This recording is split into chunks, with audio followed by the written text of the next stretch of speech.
తాగి ర్యాలీ రోడ్ల మీద చేశారు. ఇప్పుడు అధికారంలోకి వచ్చే లోపల ఏసీలో కూర్చున్నారు. ఇంకా న్యాయం అవడం జరిగింది. ఆ ర్యాలీలు రాతాక మా పేడాలు తీశారు.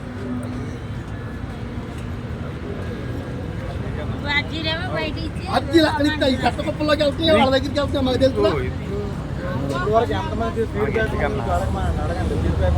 ఈ 20 రోజులు బట్టి 10 రోజులు 10 రోజులు బట్టి 15 రోజులు అర్జీలు తీసుకుంటున్నారు. అర్జీలు నేను 10 మందికి న్యాయం చేశాను. ఈ 20 మందికి ఫీడ్బ్యాక్ జరిగింది. వాళ్ళు మాకు అప్లికేషన్ వేసుకోవాలి. న్యాయం జరిగింది చెప్పమను. ఏమీ లేదు, అర్జీలు ఎత్తున్నారండి. ఏదో న్యాయం జరిగింది. అక్కడ జరగలేక మాకు ఎక్కడో పోలవరం కాన్స్టిట్యూన్సీ జీలి మీద అశ్వారావుపేట తెలంగాణ బార్డర్ నుంచి వచ్చాము మేము. ఈ పరిస్థితిలో ఉన్నదానికి జరగలేవరా? ఈ పరిస్థితిలో ఉన్న ఇదేనా భారతదేశంలో న్యాయం? ఈ పరిస్థితుల్లో ఎస్ఎల్ఏ అనేది 2 లక్షల మందికి ఒకరికి వస్తుంది, 2 లక్షల మందికి ఒకరికి వస్తుంది. మా భార్యకు వచ్చింది.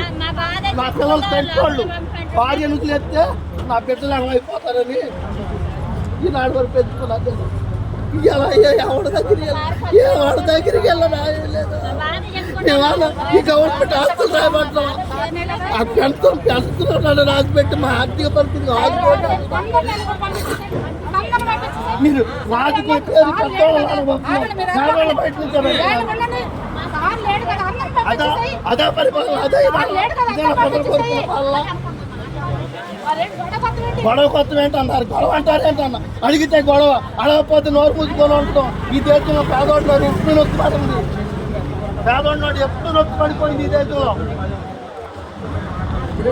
అంబేద్కర్ బొమ్మలకు అంబేద్కర్ రాజ్యాంగం అమలు పడుతుంది ఈ దేశంలో. ఏ నాయకుడు తోటి అంబేద్కర్ బొమ్మకు దండాస్తాడు. అంబేద్కర్ చెప్పిన మాట నాయకు తెలియడు.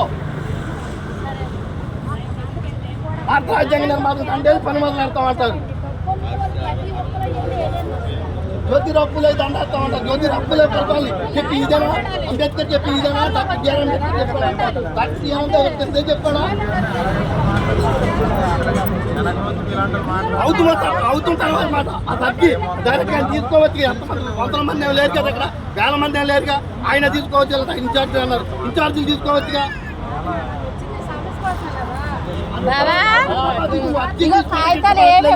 ఎన్ని రోజులైనా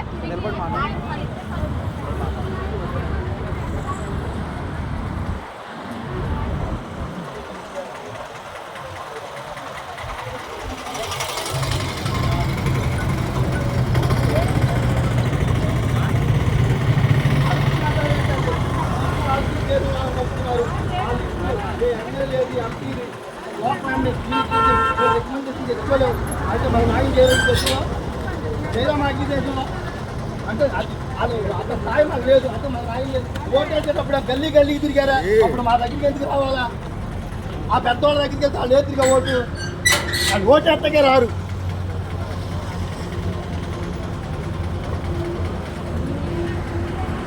చెప్పుకుంటున్నాం.